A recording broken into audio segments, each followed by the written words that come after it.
Buenos días a todos. Gracias por estar de nuevo con nosotros. Buenos días, gracias a los que se han conectado. Este va a ser el segundo webinario de esta serie de epidemiología molecular. Estamos esperando un par de minutos más a ver si se conectan más colegas. Y en breve entonces ya empezaremos este webinario.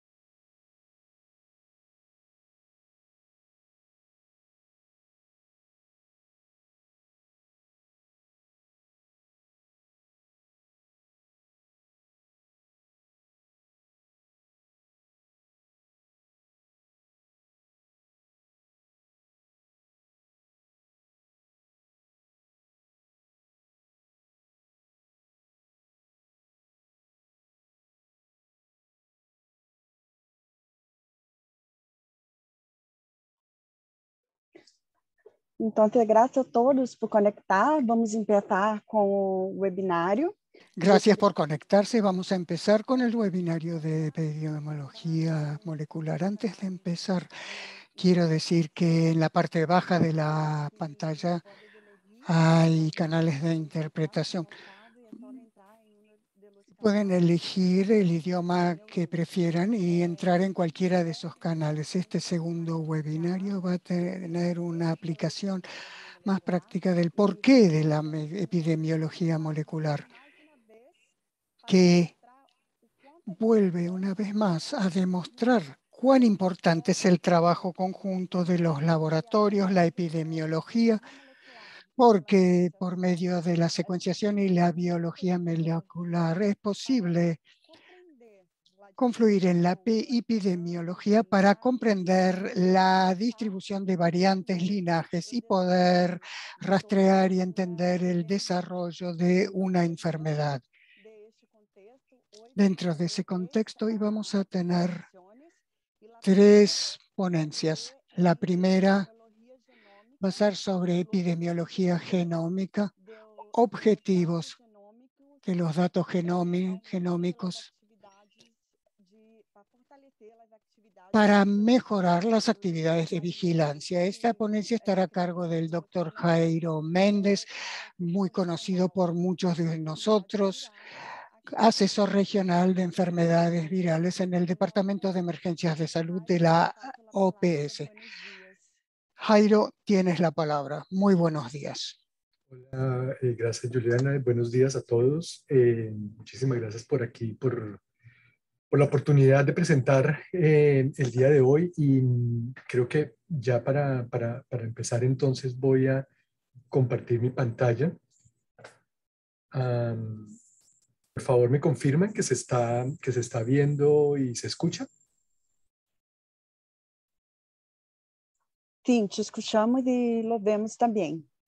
Perfecto, muchas gracias. Y en aras del tiempo, entonces, voy a hacer una presentación corta, un poco como la introducción para este tema que, como Juliana lo estaba comentando, queremos realmente sentar un poco las bases de lo que significa la epidemiología genómica o epidemiología molecular, y cuáles son, digamos, los principales objetivos que podemos utilizar y que podemos tener con estas herramientas. Yo lo primero que me gustaría hacer es, ya que el título de la charla está un poco más enfocado a epidemiología genómica, sin embargo, antes de eso me gustaría hablar de manera un poco más amplia respecto a lo que es la epidemiología molecular, dando digamos, algunos antecedentes y algunas definiciones que tal vez algunos de ustedes ya están familiarizados, pero que quisiéramos traer en este momento para dejarlas aquí para nuestros seminarios. Por un lado, una definición muy básica de lo que es la epidemiología, básicamente las herramientas que buscan ayudar en el estudio de la distribución, los determinantes y las causas de aquellos problemas relacionados con la salud, con el fin de eventualmente prevenir y controlar de una manera efectiva. Cuando hablamos entonces de epidemiología molecular, lo que hablamos es entonces de integrar el uso de las técnicas y los principios de la biología molecular. Y aquí es importante tener en claro que cuando hablamos de los fundamentos de la biología molecular, nos referimos tanto a la caracterización de los ácidos nucleicos como a el contenido de aminoácidos, es decir, las proteínas. ¿Para qué? Para estudiar la manera de distribución, tanto en tiempo como en lugar, y algunos factores determinantes como la transmisión, las manifestaciones clínicas, la progresión de una enfermedad y cómo ocurre dentro de una determinada población. Entonces, lo que esperamos hacer acá es precisamente combinar todas estas herramientas para poder entender mejor la distribución la distribución de las enfermedades. Con esto entonces, tenemos que tener muy claro de dónde viene esto. Viene precisamente de lo que serían las bases moleculares del cambio. ¿Qué es lo que hace que se generen estos cambios que nos permiten hacer comparaciones? Básicamente, esto viene precisamente desde el nivel molecular, viene de lo que viene desde el DNA hasta las proteínas, que es lo que de alguna manera estaríamos denominando, lo que estaría comprendido como lo molecular. Y aquí simplemente cuando hablamos desde el DNA hasta las proteínas, también es importante mencionar que, y aquí le pongo el asterisco, porque hablamos en términos generales del DNA de las proteínas. Sin embargo, cuando hablamos, por ejemplo, de virus, y principalmente los virus de RNA, algunos virus pasan a proteínas sin necesidad de pasar por DNA, algunos pasan de RNA a DNA, entonces digamos que en términos generales, por eso lo ponemos como el DNA de las proteínas, teniendo muy claro que puede ser básicamente desde el material genético hacia las proteínas. Ustedes saben muy bien y lo conocen muy bien, esta es la estructura del DNA y por supuesto no vamos a entrar aquí en detalle, pero sí quería mostrar simplemente cuáles son esos puntos en donde eventualmente puede ocurrir algo que permita generar los estudios de epidemiología molecular. Básicamente en el primer proceso que sería I'm sorry sí. to stop you from your meeting. If the French interpreters can Lamento mucho, por favor, no escuchamos Por nada en el favor, canal los francés. intérpretes prendan los micrófonos. Sí, ahora sí. Ok, entonces como estaba diciendo, la replicación, uno de los primeros pasos en los cuales se puede ocurrir un error, se puede introducir una mutación o un error que genere eventualmente un cambio, es precisamente en la replicación del DNA, que es ese primer proceso que seguramente ustedes conocen bien.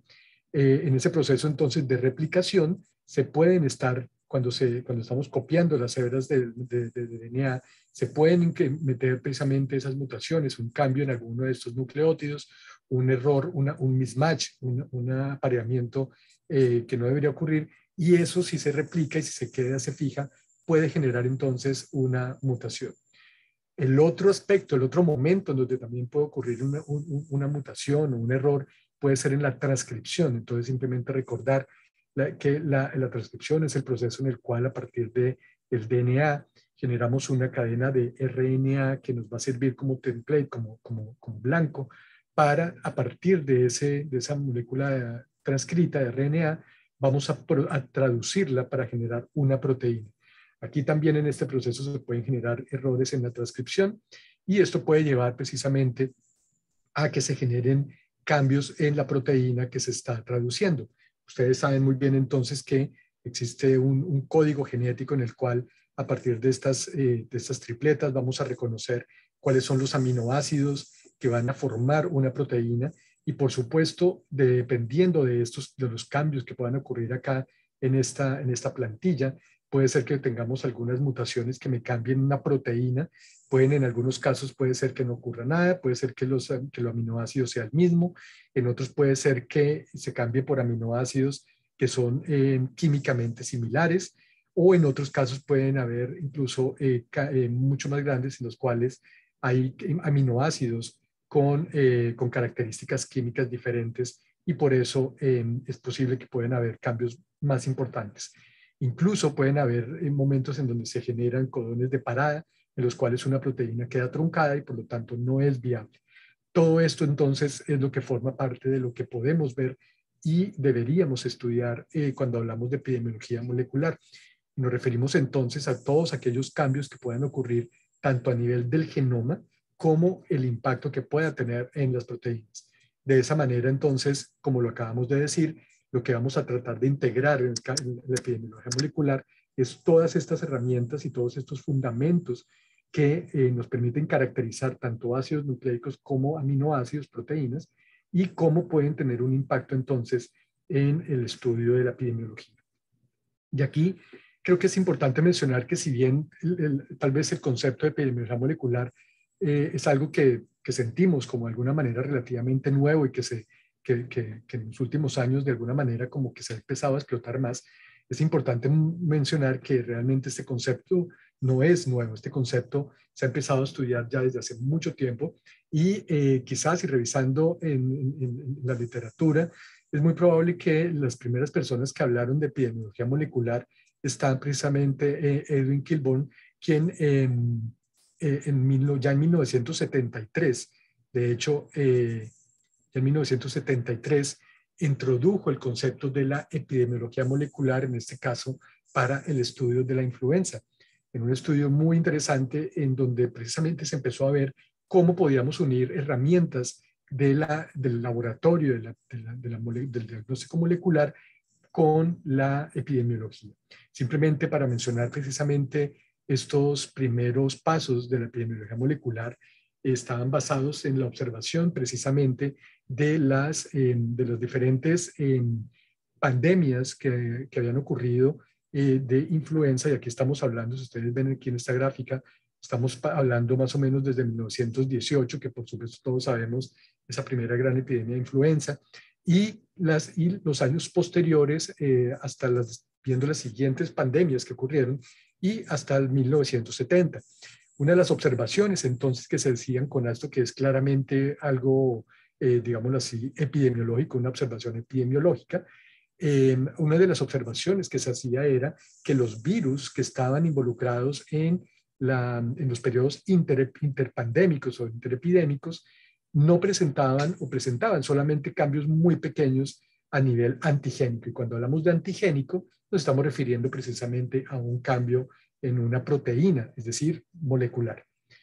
Sin embargo, y también lo comentan ellos, y recordemos que estamos hablando de esto escrito en 1973, en contraste entonces, dicen ellos, cuando se generan pandemias, los virus que se encontraron en las pandemias del 47, del 50 y del 68, estaban asociados con un cambio radical y dramático en la estructura antigénica. Es decir, aquí claramente estamos viendo un hallazgo molecular, estamos hablando de la estructura del virus, de la parte antigénica, es decir, de las proteínas, y algún impacto que pueda estar teniendo en las epidemias o en la generación de estas pandemias. De esta manera entonces, y se empieza a mirar precisamente cómo cuando se mira entonces que en los momentos pandémicos y no pandémicos, definitivamente la introducción de un nuevo virus o de una nueva variante que en ese momento, por supuesto, de hecho, ahora se estaban empezando a estudiar y de hecho era la primera vez que se le daba la denominación oficial desde la OMS. Vemos entonces aquí cómo en esta pandemia, por ejemplo, aquí se introdujo lo que se denominaba en ese momento H1N1. Vemos posteriormente la introducción de H2N2 y de H3N2. Vemos entonces que en estos cambios algo estaba pasando y definitivamente los virus que se estaban introduciendo eran diferentes. Y esto basado entonces en qué? En las observaciones que se hacían en el laboratorio. ¿Cuáles eran las preguntas entonces que se empezaron a generar en ese momento y que se hacía precisamente en este estudio? ¿Por qué las pandemias pueden variar de alguna manera en severidad no necesariamente en letalidad, pero sí en severidad o en número de casos?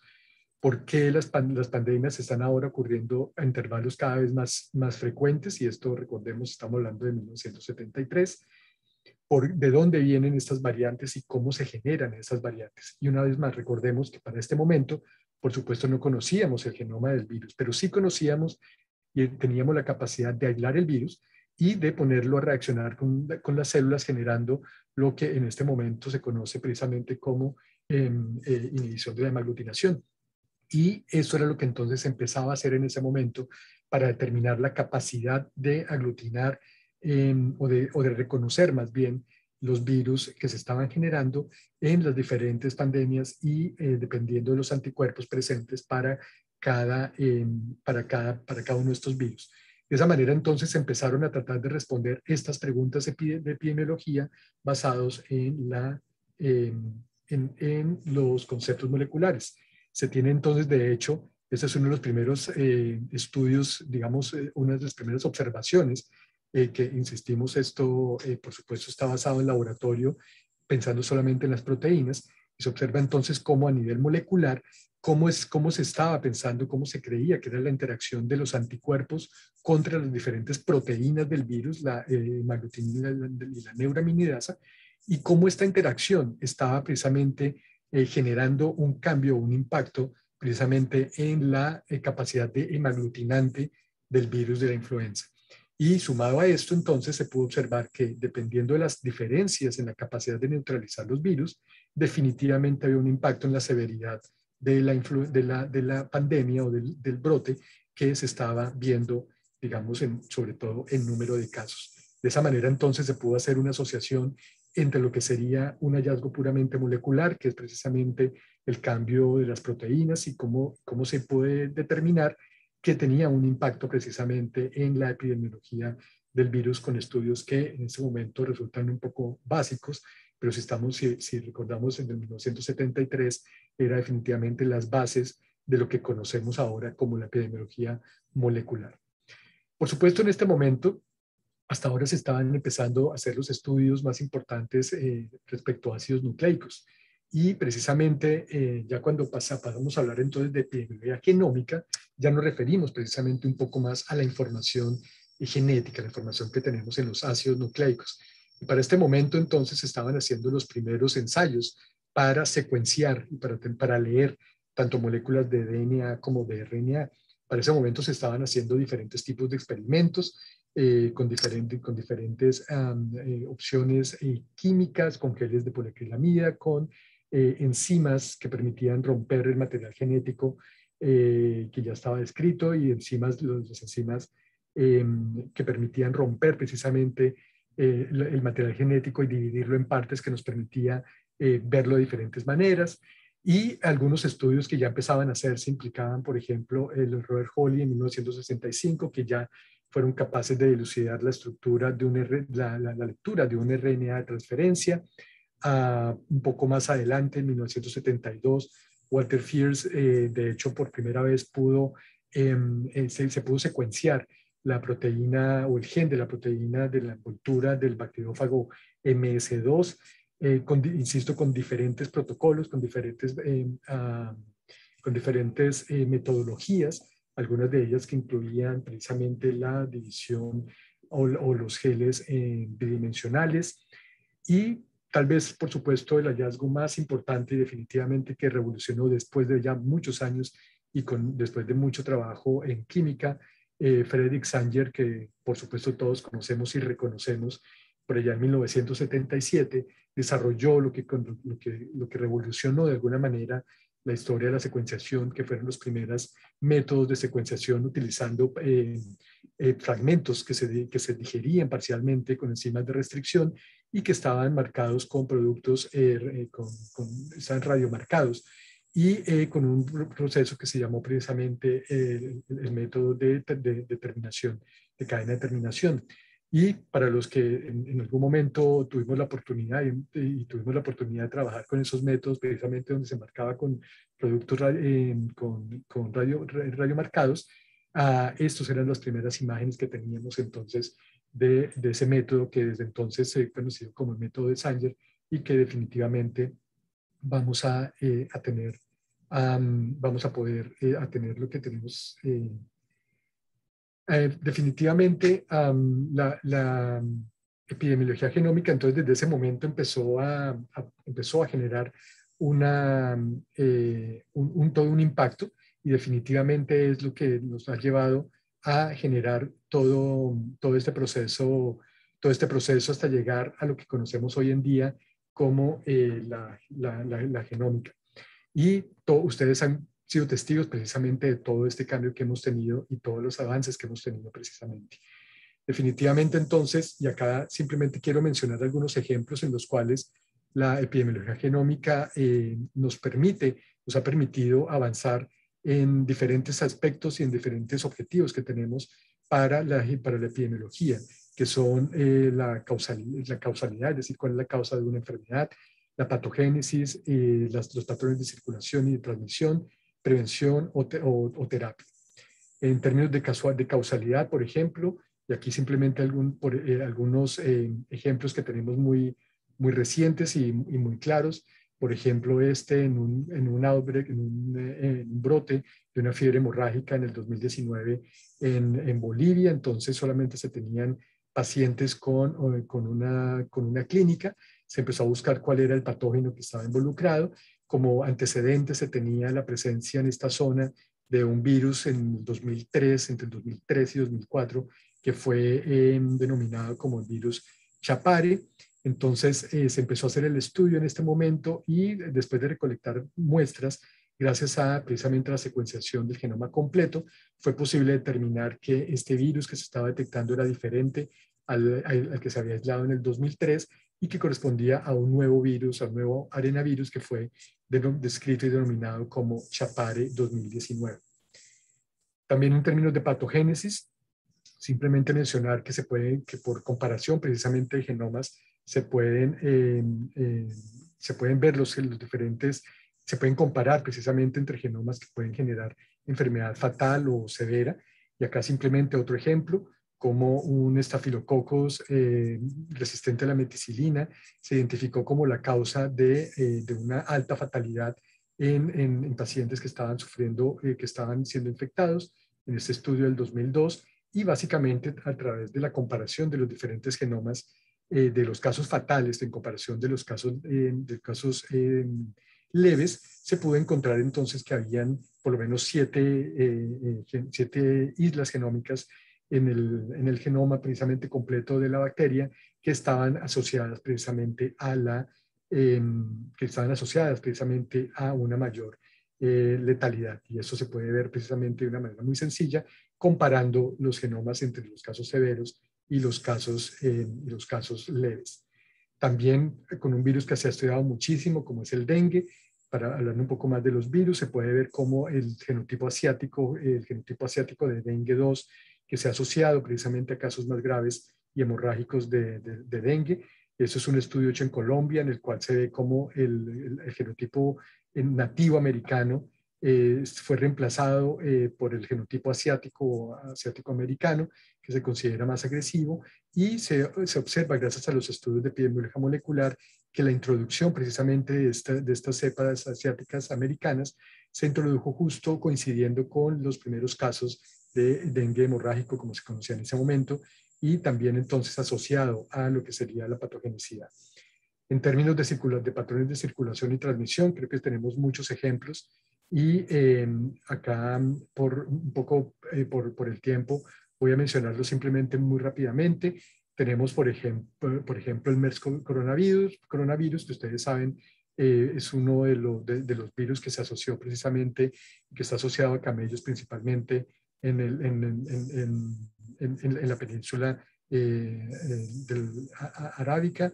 Y simplemente para mencionar acá, por supuesto no voy a entrar en detalle, solamente para ver este brote importante que hubo precisamente en el 2015, por un brote que hubo en Corea, en donde simplemente mencionar cómo a partir de un único caso, que es este caso que ustedes ven aquí en verde, un único caso que estuvo en contacto precisamente y que después de varios viajes y de varios viajes dentro de Corea, de hecho estuvo en diferentes centros de salud, y a partir de un único caso se contaminaron no solo familiares y pacientes que estaban en esos centros de salud, sino también una gran cantidad de personal de salud que estaba asociado a los centros médicos que visitó. Acá simplemente para mencionar entonces que gracias a la epidemiología molecular se pudo determinar que a partir de un mismo paciente fue que se generó una gran cadena de transmisión con casi 185 personas infectadas y todas en diferentes sectores, en diferentes sitios, a raíz de un único paciente, y todo eso se pudo determinar gracias a la epidemiología molecular y a la comparación de secuencias.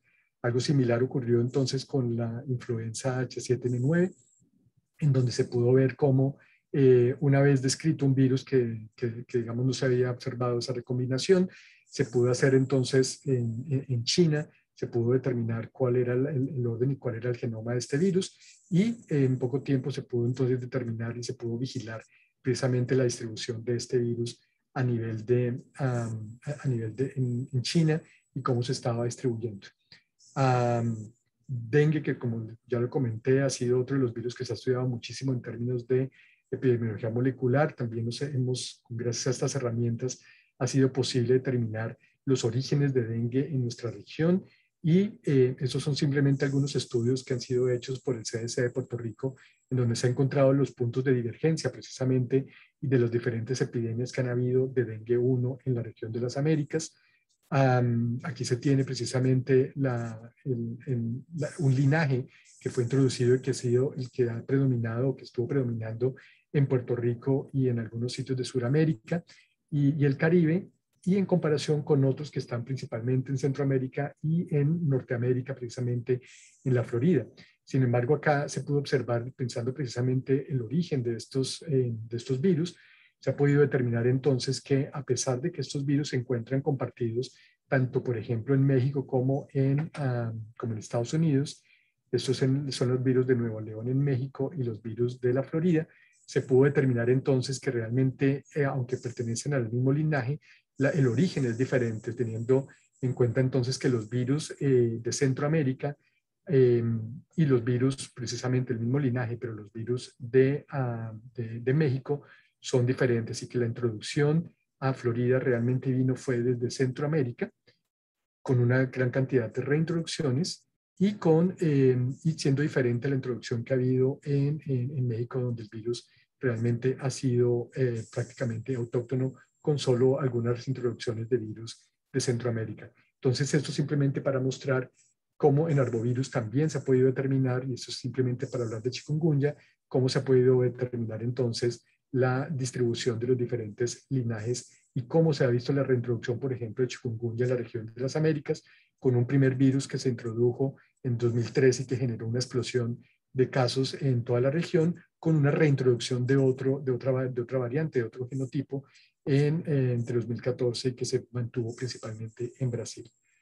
Y acá simplemente, ya para terminar, hablar entonces de la caracterización genómica de SARS-CoV-2, que es un poco lo que hemos venido hablando y trabajando durante los últimos meses, pero simplemente perteneciendo y con un trabajo que es igual a lo que he venido mostrando acá hasta el momento, y es que a partir de las casi 3.890.000 secuencias que ya se encuentran en la base de datos más grande, que es GISAID, se ha podido entonces determinar no solo la distribución de una gran cantidad de variantes, sino precisamente hemos podido ver cómo en un proceso de evolución que era esperado y esperable, hemos podido tener una gran cantidad de variantes circulando y distribuidas en toda la región. Gracias precisamente a estos estudios, tenemos en este momento la capacidad de determinar cuáles son las variantes que circulan en nuestra región también, y por supuesto también de mirar cuáles son los patrones de circulación que tenemos no solo en nuestra región, sino a nivel global. Y estos son solamente para mostrarles algunos ejemplos de cómo podemos, a través de estas secuencias, buscar y tener información que nos permite dar cuenta de precisamente la distribución de estas variantes en las Américas.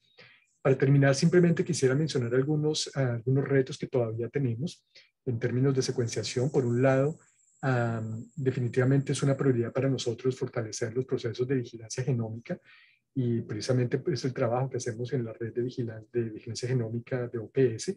Tenemos todavía muchos gaps, muchos puntos en donde tenemos que trabajar.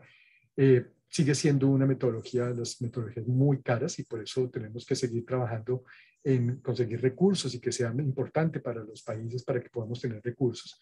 Eso hace que la sostenibilidad sea compleja, sea un reto.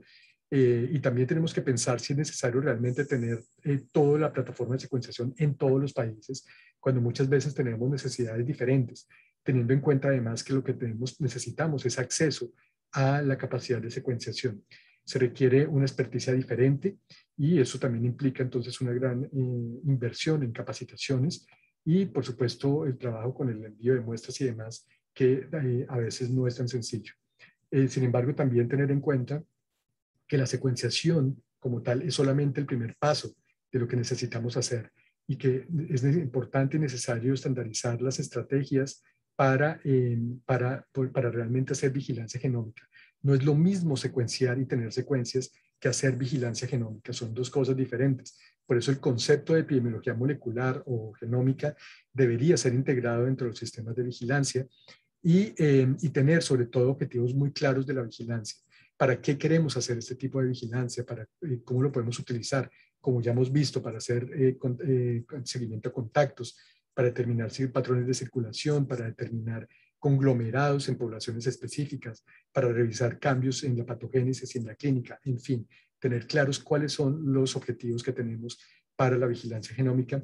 Y finalmente, simplemente mencionar que sabemos que han habido muchas presiones políticas con las cuales se ha buscado que la secuenciación sea como solamente para buscar variantes de preocupación o variantes de interés. Y realmente ese no es el objetivo o uno de los objetivos principales de la vigilancia genómica, sino utilizar cualquier variante que pueda estar circulando, cualquiera de las variantes que puedan estar circulando, pueden estar impactando y pueden estar involucradas precisamente pueden generar información para la vigilancia genómica. Entonces, de hecho, esto era un poco lo que quería comentar, insisto, como manera de introducción a los temas que vamos a tratar el día de hoy. Y muchísimas gracias. Te devuelvo la palabra, Juliana. Cambio. Muchas gracias, Hario. Muchas gracias por la tão completa apresentação. Eu creio que é muito importante ver como fazemos pouco de epidemiologia molecular, às vezes sem termos a consciência que estamos fazendo. Então, temos muitos colegas de los NICs conectados que enviam os vírus ao Centro Colaborador da OMS, e todos esses vírus são sequenciados, são realizados testes de caracterização antigênica, e toda essa informação é utilizada não só para o país, mas também para a composição da vacuna. O exemplo também de los arbovírus, onde temos, por exemplo, dengue, mas temos dois diferentes genotipos de vírus. Então, o quão é relevante este conceito de epidemiologia molecular e que sale a mais que SARS-CoV-2, que em este momento estamos muito focados por conta da pandemia. Então, eu queria abrir para os colegas haver perguntas, podem escrever em o chat ou em o QIA, ou se preferir levantar a mão, nós liberamos o microfone para perguntas.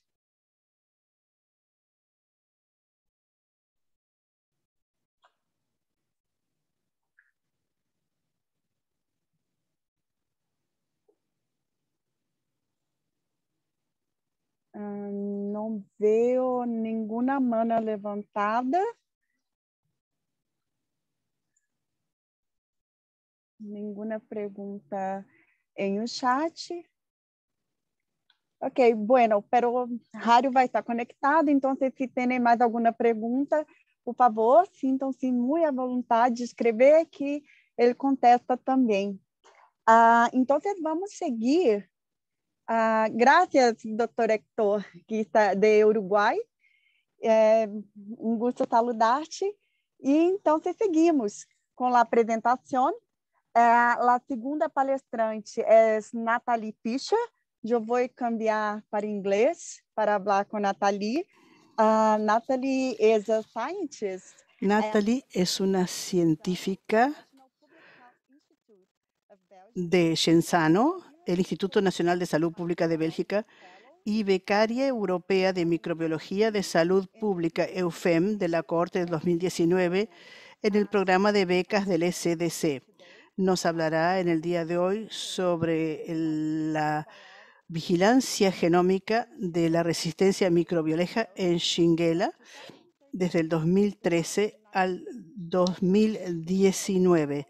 O sea que este es un excelente ejemplo de ver cuán importante es la epidemiología genómica para el seguimiento y la vigilancia no solo del COVID-2, sino cualquier otra enfermedad. Doctora Fisher, muchísimas gracias por participar en nuestra reunión. Tiene usted la palabra. Muchas gracias. Voy a compartir mi pantalla.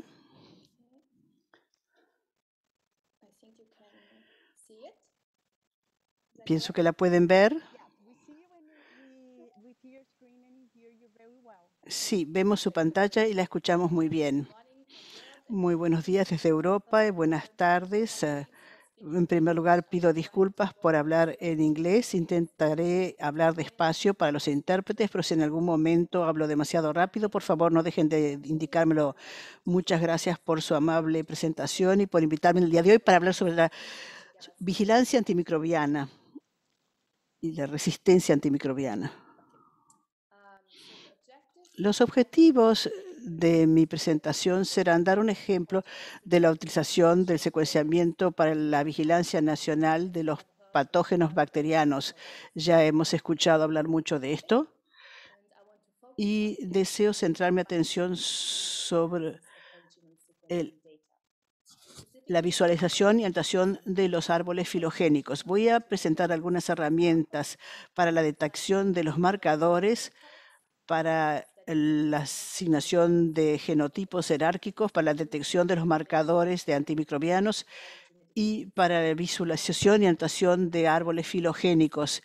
Y vamos a hablar sobre algunas ventajas y limitaciones de la vigilancia. En primer lugar, voy a hablar sobre Shigella. Shigella son bacterias gram negativas del grupo de enterobacterias. Hay 4 especies: la Shigella flexneri, Shigella sonnei y luego tenemos también Shigella dysenteria y Shigella boydii. Aquí en el mapa ven la distribución mundial de Shigella sonnei en rojo y Shigella flexneri en azul. Y ven que la distribución es muy distinta según los países. En el hemisferio del norte, Norteamérica y Europa, Shigella sonnei es más común. En el hemisferio sur tenemos la Shigella flexneri, que la intérprete pide disculpas, pero no se escucha muy bien a la oradora, hay un eco. Se puede transmitir en forma oral a través de agua o alimentos contaminados y puede causar grave disentería, diarrea, fiebre, a veces diarrea sangrienta y calambres. La mayoría de los casos se resuelven sin medicación en 5 a 7 días, pero para los casos más graves y para limitar la contaminación, los antibióticos más empleados son la ciprofloxacina para adultos y la acitromicina para los niños. Como probablemente ya sabrán que las resistencias antimicrobianas están aumentando y existen para Shigella sonnei. En este mapa, por ejemplo, vemos que tenemos Shigella en un de ESBL, resistencia a la tercera generación de cefalosporina o cebarpenem, y también tenemos Shigella resistente a la fluoroquinolona, lo ven en azul, y tenemos una sensibilidad reducida a la citromicina en rojo. Y lo que ven aquí es que tenemos combinación de distintos mecanismos de resistencias a distintos antibióticos, y esto es algo preocupante. Aquí deseo señalar que en años recientes la resistencia antimicrobiana en Shigella se ha asociado en muchos países los hombres que tienen sexo con hombres, MSM. Los casos más comunes han sido publicados en Inglaterra, Taiwán, Canadá, Suiza y Australia. Con este nuevo grupo específico que ha surgido, hay varios organismos de salud que han iniciado campañas de información. Como ven usted aquí, algo que se ha publicado en Estados Unidos. Es una hoja de información del CDC de Estados Unidos. Ahora hablemos de Shigella y shigellosis en Bélgica. En Bélgica tenemos alrededor de 400 casos de shigellosis por año y 72% causados por Shigella sonnei. En los laboratorios clínicos se someten aislados información de los pacientes, el género, edad, gravedad de la enfermación, y esto se presenta al Centro de Referencia Nacional para Salmonella y Shigella, donde yo dirijo el proyecto. Se aíslan las cepas para identificar las especies y subtipos y también determinamos la resistencia a los antibióticos en general a través de una microdilución en caldo. Aquí deseo hablarles un poco sobre la epidemiología de la shigellosis en Bélgica en los últimos 2 años. Aquí ven ustedes el número de casos por mes y el código de colores depende de su resistencia a los antibióticos. Como ven en gris, en el último par de años tuvimos un aumento de los casos en general y también observamos una disminución de los casos residentes. Entre el 2018 y el 2019 hubo un gran aumento de casos que eran resistentes a la ciprofloxacina y a la citromicina, y 37% de los aislados belgas eran resistentes a por lo menos uno de estos antibióticos. Si miramos esto de forma más detenida para cada año y dividimos los casos por género, femenino y masculino, vemos que la proporción de casos de hombres es el más elevado que el de las mujeres, y en cuanto a la resistencia a antimicrobianos es mucho más elevada para los hombres, y deseo aquí destacar la doble resistencia que se observó entre los años 2017 y 2018, que aumentó.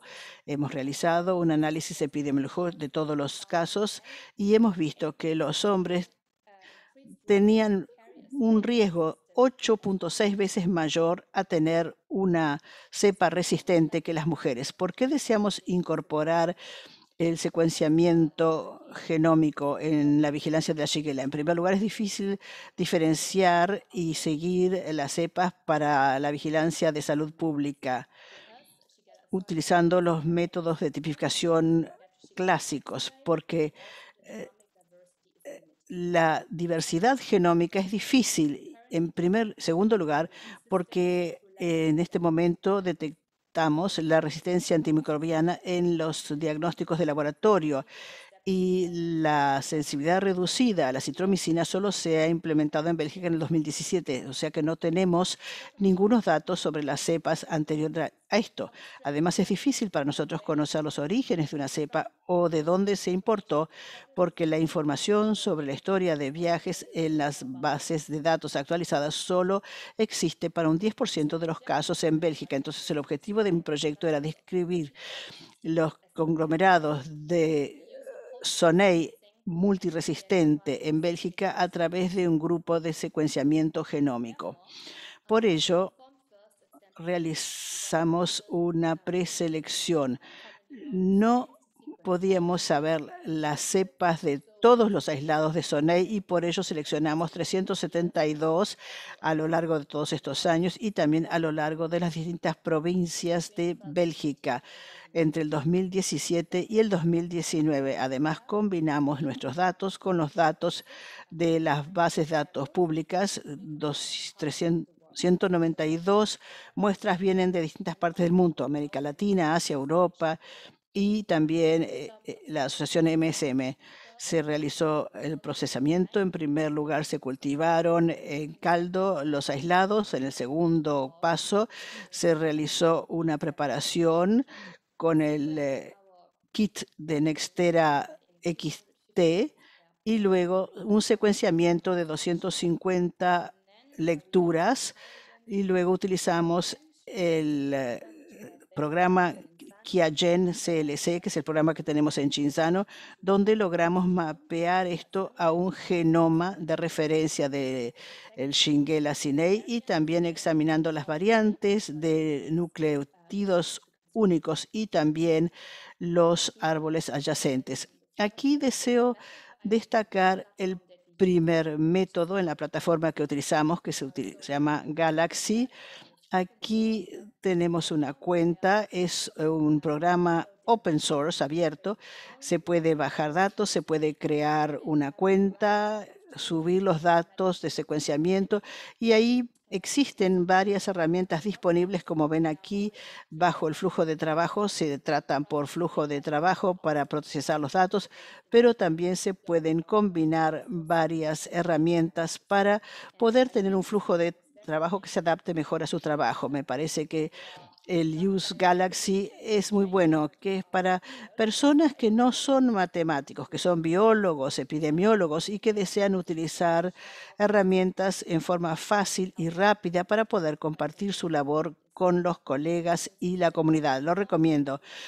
Utilizando esta plataforma usamos 3 métodos distintos para determinar la resistencia antimicrobiana. La primera herramienta que utilizamos se llama ResFinder, que fue publicada por Bartolaya, y esto ayuda a determinar la presencia de los macrólidos. En nuestro caso queríamos detectar el MPHA y RB, que son resistentes a la citromicina. En segundo lugar, utilizamos el Plasmid Finder, que fue publicado por Caratoli, y esto nos permite identificar los plasmidos y, por ejemplo, en Shigella isonei detectamos plasmidos y los plasmidas que tienen genes resistentes, por ejemplo, los genes ESBL. Y esto luego se puede separar en distintos elementos. La tercera herramienta que empleamos se llama Point Finder y la utilizamos para determinar las mutaciones cromosomales. Esto fue preparado por Sankari y en nuestro caso pudimos detectar varias mutaciones y la resistencia a la quinolona. Y aquí ven que esta mutación indica que entonces la resistencia a la ciproflaxina existe. Otra herramienta que utilizamos fue utilizada para la predicción de Mycobacterium tuberculosis en la secuencia genómica. Y esto viene de Microbe. Esto es un software abierto disponible a todos y también se utiliza para Shigella isonei. Sobre la base de esta herramienta hubo otro grupo dirigido por Hockey en el Reino Unido y ampliaron esta herramienta para poder realizar un genotipo para el Shigella isonei. Y se acaba de publicar un documento al respecto en Hockey et al. Y entonces han identificado los genomas para Shigella isonei y luego hallaron una nueva nomenclatura y una nueva tipificación que permite que cualquier persona del mundo pueda utilizar esta herramienta para comparar los genotipos. Aquí hay ejemplos. Antes en Shigella isonei tenía 5 lineajes. Aquí el 2 en Corea, Sudamérica, el lineaje 3 en Latinoamérica, después el 3.6 en Asia Central, y ahora todos le ponían nombres diferentes y era difícil ver que se trataba de la misma cepa. Pero ahora el nombre ha cambiado y a un nuevo marco de genotipo. La última herramienta que deseo destacar es la visualización y anotación del árbol filogénico. Utilizamos el RStudio. Aquellos de ustedes que ya son usuarios tal vez conozcan este paquete ggtree. Y este paquete ggtree fue desarrollado por USAL y aquí tienen ustedes los enlaces. Y con este soporte lógico pueden ustedes subir su árbol y allí verán distintos formatos de árboles y podrán tener todos los datos de los pacientes y luego podrán detectar la estructura de los árboles. Para aquellos de ustedes que ya son usuarios o que están aprendiendo, les recomiendo muchísimo el manual de epidemiología, que es un proyecto en el cual he participado desde el año pasado. Hay muchos científicos, epidemiólogos y profesionales de salud pública que han preparado programas de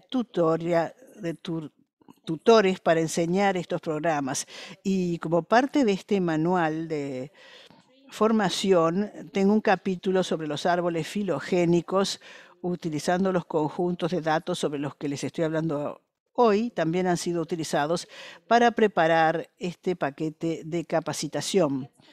Bien, ahora veamos los resultados. En primer lugar, deseo mostrarles que construí esta imagen de árbol y aquí ven ustedes una representación circular que a mi juicio es muy buena para poder tener una primera impresión de los conglomerados. Cada una de estas líneas representa una muestra y la distancia entre las muestras queda clara. En beige ven ustedes todas las metas que vinieron de Bélgica y las que no tienen color vienen de fuentes internacionales. Aquí ya ven ustedes el código de colores, resistencia antimicrobiana, y aquí ven que hay conglomerados en rojo oscuro que son resistentes a ambos antibióticos. Y luego tenemos otros conglomerados que son resistentes a la citromicina o a la ciprofloxacina únicamente. Luego podemos agregar más datos de los pacientes y entonces aquí le agregamos el género. Y ven ustedes que de verde tenemos a los hombres y en violeta las mujeres. Entonces vemos que los conglomerados resistentes son prácticamente exclusivos para los pacientes masculinos. Y aquí pueden ver un tercer conglomerado que es prácticamente exclusivamente para varones. O sea que es un método excelente para ilustrar todo esto. Como mencioné antes, la resistencia en Shigella sonei se ha asociado recientemente con MSM, hombres que tienen sexo con hombres. Esto lo hemos visto en Bélgica y aquí está ilustrado en rojo los casos masculinos que han sido identificados como casos de MSM. Aquí en el conglomerado 1, muchos de los hombres fueron identificados como SM y además tenemos muestras provenientes del Reino Unido que también habían sido identificados como MSM. Lo mismo ocurre en el conglomerado 2, donde tenemos MSM, y en amarillo también casos de MSM2 del Reino Unido. Y aquí tenemos información de conglomerados que están vinculados a las muestras belgas. Ahora podemos seguir adelante y examinar los conglomerados de interés. Por ejemplo, en este caso estamos mirando el conglomerado 2 y vemos que aquí tenemos representado esto como un árbol de linaje y ver la distancia en el eje de la X, y podemos incluir cualquier información que se desee, como texto.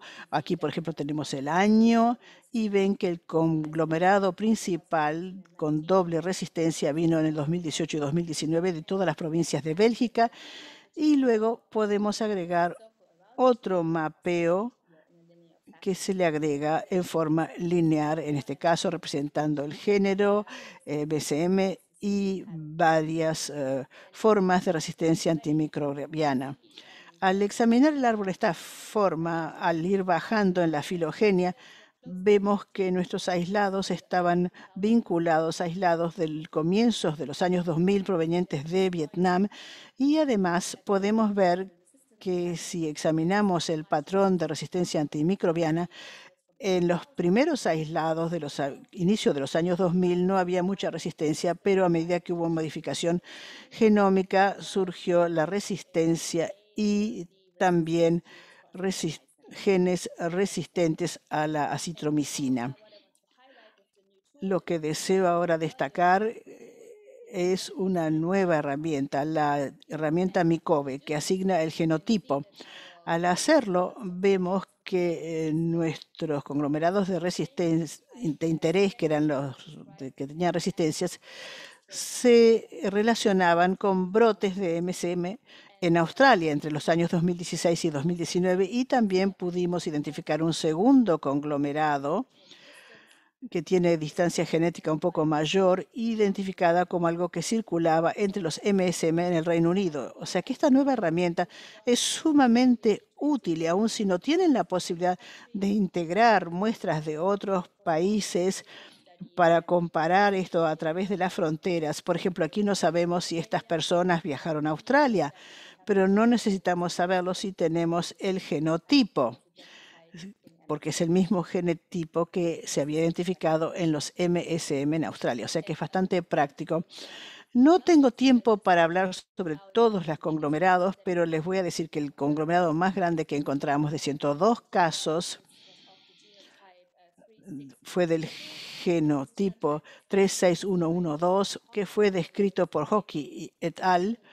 Como el genotipo responsable de la resistencia a la ciprofloxacina y a la citromicina en Australia, Reino Unido y Estados Unidos. Y en Bélgica se observó lo mismo entre los años 2017 y 2019. Para concluir, del estudio belga, deseo destacar que un tercio de todas las cepas de Shigella sonnei que se aislaron en Bélgica entre el 2017 y el 2019 tenían resistencia por lo menos a un importante antibiótico de primera línea. En segundo lugar, descubrimos que los hombres tienen un riesgo más elevado de ser portadores de estas cepas con resistencia a los antibióticos en Bélgica, y al incluir la secuenciación del genoma completo, pudimos identificar muchos conglomerados de cepas S. sonnei multiresistentes que continúan circulando en la comunidad MSM en Bélgica y que son los mismos genotipos de MSM que circulan en otros países. Sobre esta base, formulamos recomendación de salud pública que presentamos a las autoridades en Bélgica. Recomendamos montar la vigilancia, sobre todo el informe, la recopilación de cepas en las 3 regiones del país. Recomendamos incluir el secuenciamiento completo y también aumentar el seguimiento de contactos de los casos de shigellosis multiresistentes. También nos parece que es importante incluir los ensayos antimicrobianos y necesitamos evaluar la situación epidemiológica en MSM en Bélgica, en la colección de datos, orientación sexual y estudios de control de casos. Y finalmente, recomendamos campañas de prevención y educación para que las personas tengan conciencia de que la shigellosis es transmisible en forma sexual, no solo en la comunidad MSM. Con esto espero haber probado que el secuenciamiento puede ser una herramienta muy útil para el seguimiento de las cepas a nivel nacional e internacional. Es útil para detectar la variedad de marcadores de resistencia antimicrobiana y para generar hipótesis sobre los orígenes de las cepas y la historia de la adquisición de resistencia antimicrobiana. También deseo destacar, como lo dijo el orador anterior, que los soportes lógicos abiertos y compartir códigos y datos son necesarios para poder cubrir las brechas en la vigilancia y la capacidad.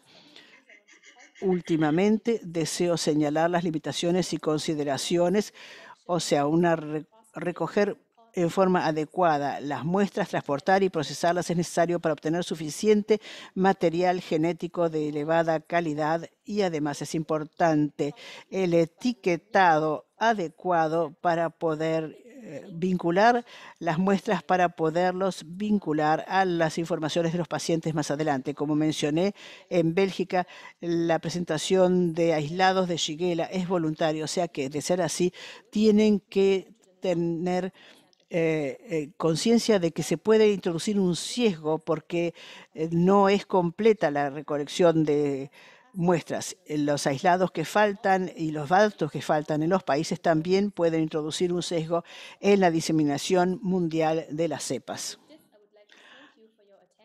Con esto les agradezco su atención y agradecer a mis colaboradores y supervisores en Cienzano y en AZJ y en SDC. Acá tienen mi dirección de correo electrónico si se quieren comunicar conmigo y con mucho gusto compartiré las transparencias. Muchas gracias, Natalie, por esta excelente presentación. Como viróloga, me encantó tu presentación. Es bueno que todos nos veamos todo el mundo de la virología y ahí cuán importante es la epidemiología genómica, incluso en patogénesis emergentes, con una gran mortalidad y una gran morbilidad. Y hay que ver también cuán importante es seguir la pista, dar seguimiento a la resistencia, porque hay bacterias resistentes que se difunden. Se representa un reto con el control mundial. Así que realmente fue una presentación muy enriquecedora la tuya, especialmente cuando mostraste los conglomerados o núcleos. Cuán importante es ver la resistencia, si el grupo va a resistir solamente a la citromicina o a otros antibióticos. Esto también puede ser la base para decisiones de salud pública sobre cómo manejar esto, qué medidas vamos a tomar con respecto a esta patogénesis. En tu primera transparencia, cuando mostraste que los hombres estaban a mayor riesgo que las mujeres, pero después mostraste las comunidades MSM de hombres que tienen sexo con hombres. Entonces eso puede ser una base de información epidemiológica para la toma incluso de medidas de salud pública. Así que muchas gracias por tu presentación. Veo que ya tenemos algunas preguntas en el chat. Las voy a leer.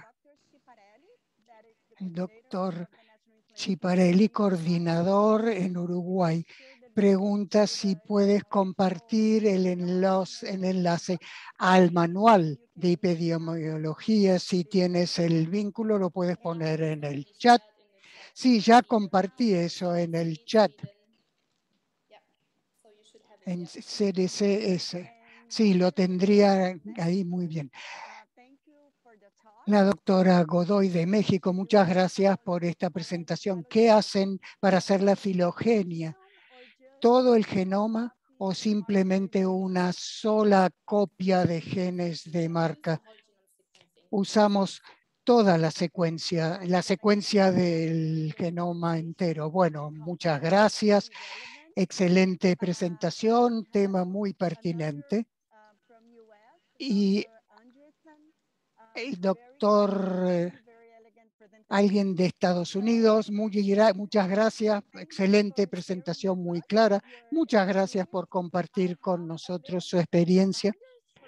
Tengo algunos recordatorios para todos los que participan.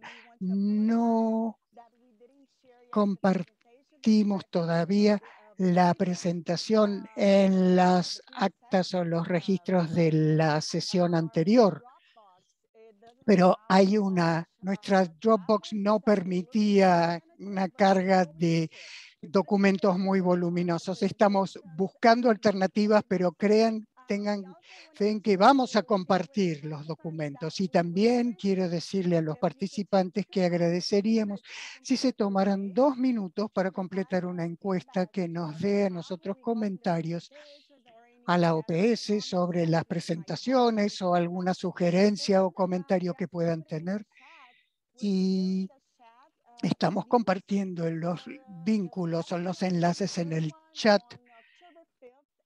para la sesión tercera el 5 de octubre y la cuarta el 26 de octubre. Todo esto está ya en el chat y si no se inscribieron todavía, háganlo, por favor, porque nos encantaría tenerlos con nosotros en las 2 sesiones siguientes también.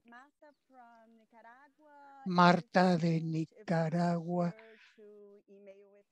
pregunta si se pueden compartir los correos electrónicos con ella. Si alguien más tiene alguna pregunta, pueden levantar la mano y cuando les demos la palabra pueden encender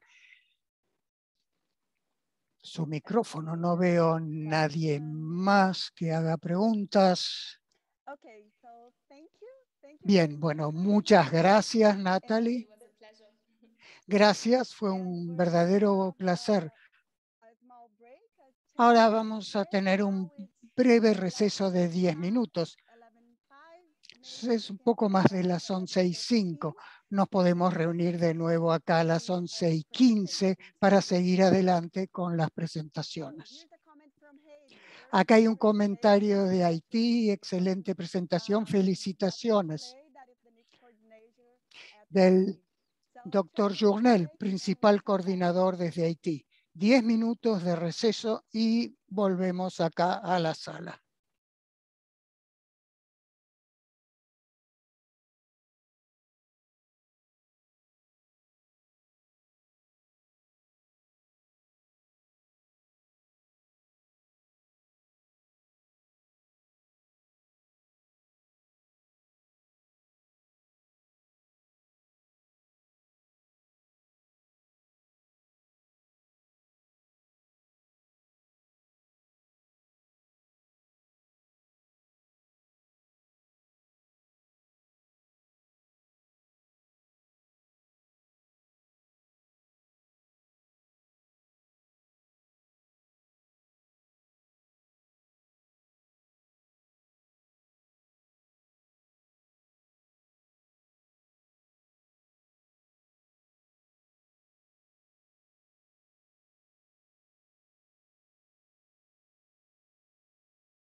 Ya estamos acá de vuelta después del receso y ahora nos queda una presentación sobre este tema de la vigilancia genómica.